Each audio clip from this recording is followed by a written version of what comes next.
Kabilang ang Ilocos Region sa mga lugar na hinagupit ng husto ng Bagyong Mario, lalo na po ang sektor ng agrikultura. Tiniyak naman ni DILG Secretary Mar Rojas na may nakalaang tulong para sa mga nasalanta. Nakatutok si Oscar Oida.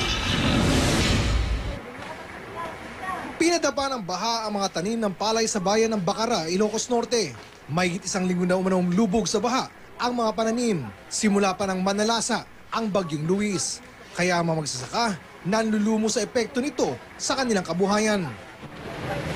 Sa Lawag naman, maagang dumating sa eskwelahan ang mga estudyante para tumulong sa paglilinis.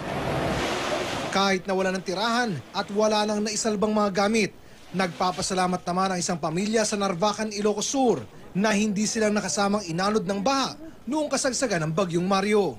Kanina, nagtungo sa Ilocos Norte si DILG Secretary Mar Rojas kasama si Presidential Spokesperson Edwin Lasierda upang malaman kung ano-ano ang mga pangangailangan ng probinsya. Sa kabuhayan pang-agrikultura pa lang kasi, aabot na sa mahigit 1.5 bilyong piso ang halaga ng naging pinsala ng Bagyong Mario na pinaigting pa ng habagat sa buong Ilocos Region. Di pa kasama dito ang mahigit 1,000 bahay na napinsala.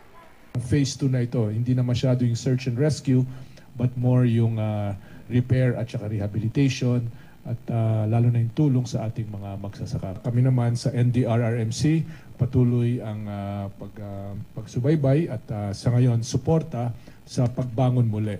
2 katao rin ang napaulat na nasawi sa Ilocos Norte at Ilocos Sur. Marami pa ring lugar sa Ilocos ang walang kuryente. Sa Ilocos Norte, 38% pa lang ng kanilang linya ang naibabalik. Sa taya ng provincial government, baka abutin pa ng 4 na araw para ibalik ang kuryente sa kanilang lalawigan. Samantala, unti-unti na ring bumabangon sa kalamidad ang mga sinalanta sa La Union. Kanya-kanya na silang kumpuni sa mga nasira nilang bahay.